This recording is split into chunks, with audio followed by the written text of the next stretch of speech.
ito ay hango sa tunay na pangyayari. Ito ay mula kay Ate Nika at nangyari ito sa lugar ng Parañaque. Si Ate Nika ay nagtatrabaho bilang isang service crew sa isang sikat na kainan sa Parañaque.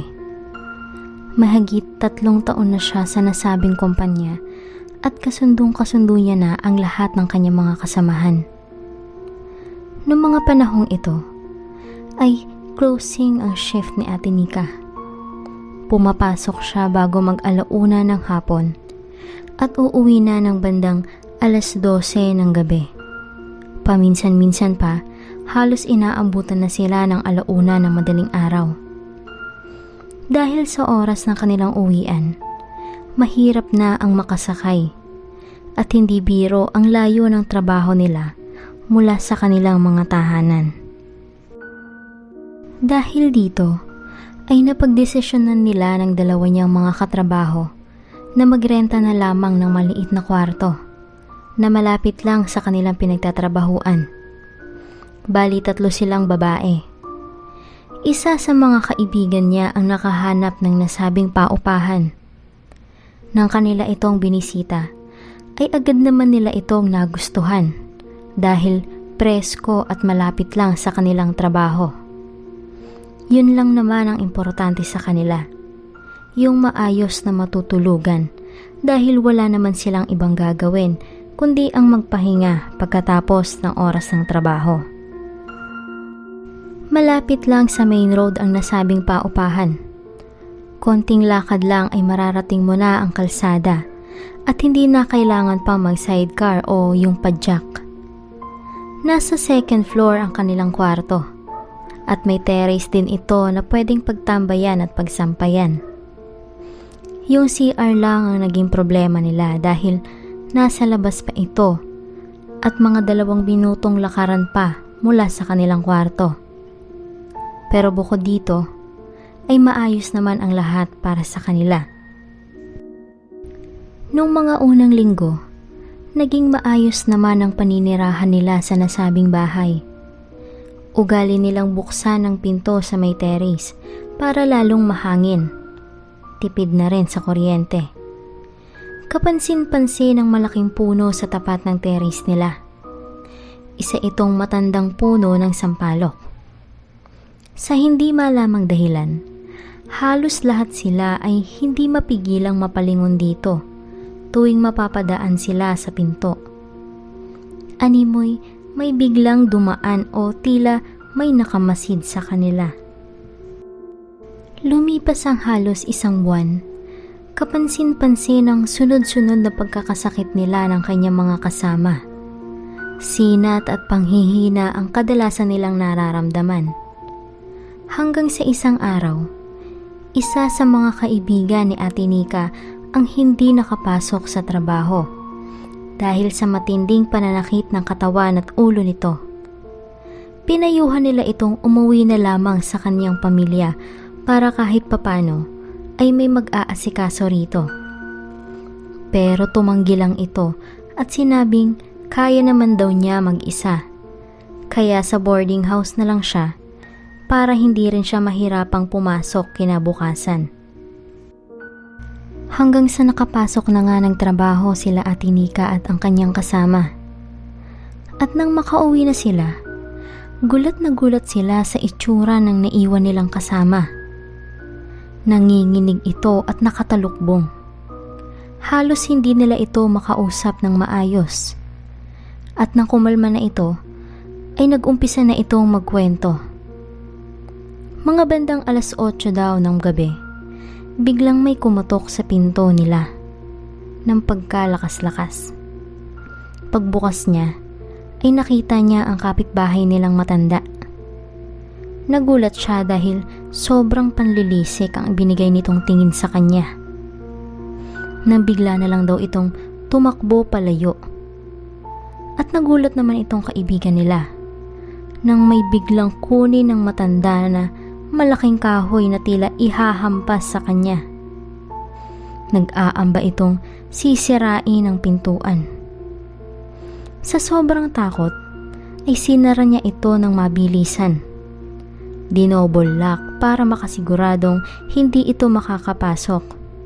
Sabay patay ng ilaw. Nakikita niya sa anino sa ilalim na parte ng pinto na panay ang lakad nito. Pabalik-balik. At tila inaabangan ang pagbukas ng pinto. May mga paghampas pa ng pailan-ilan tuwing ito ay napapadaan. Nang dahil sa kwento ng kanilang kaibigan, ay bigla silang kinilabutan at nangamba para sa kanilang kaligtasan. Nung gabi ding iyon, bago matulog, may narinig silang isang napakalakas na pagaspas na animoy nang gagaling sa isang napakalaking ibon mula sa bubungan nila. Nang bigla nilang narinig itong humuni.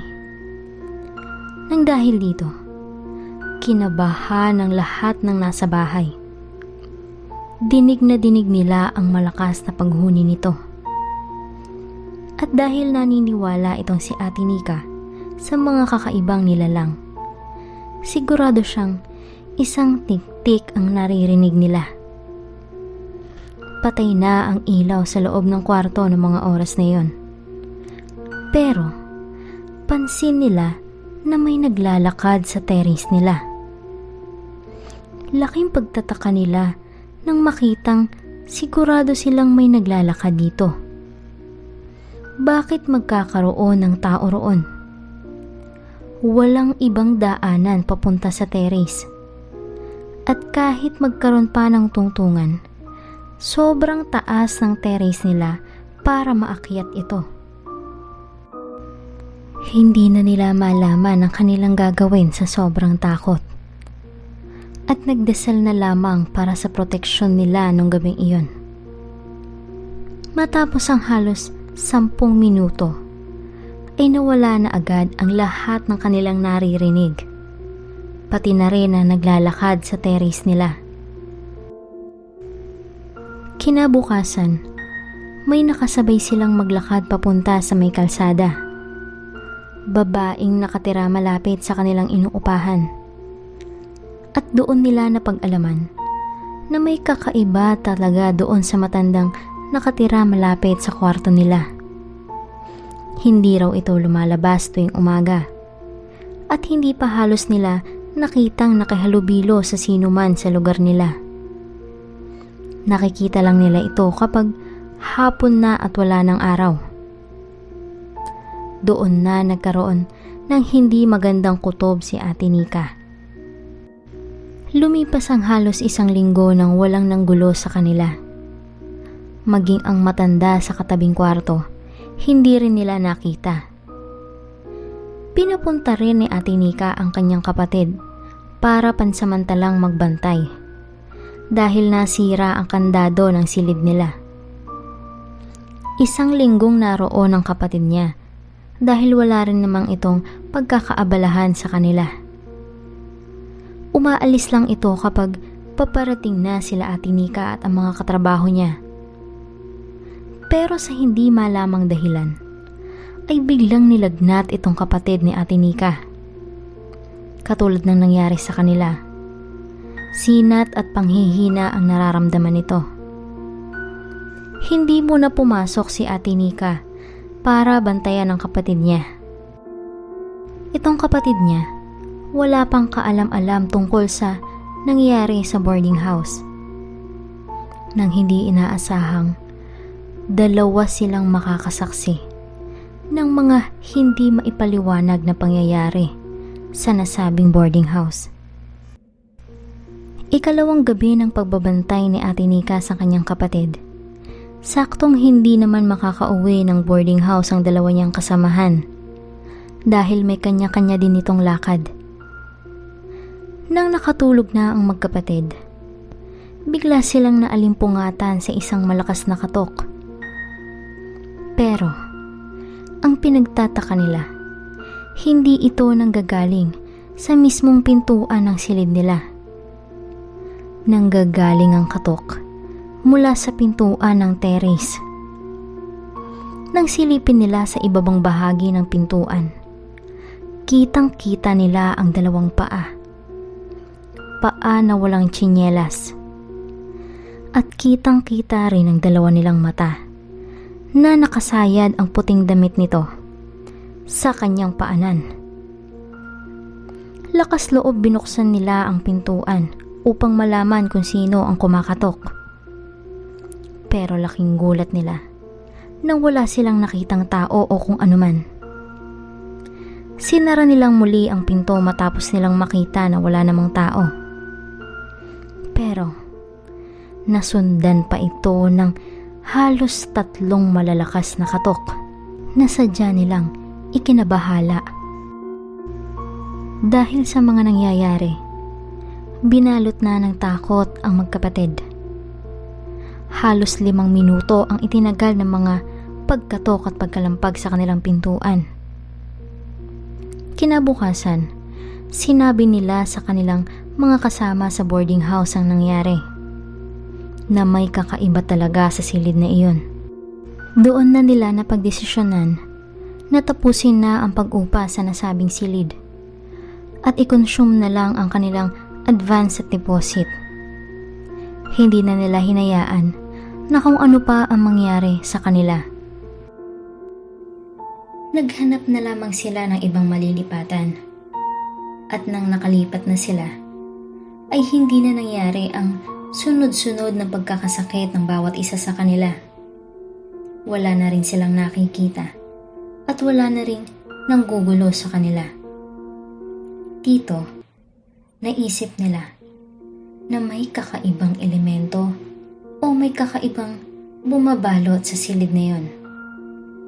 Lalo ang puno na nasa tapat ng terrace na hindi nila mapigilang mapalingon kung sakaling mapapadaan sila sa pintuan.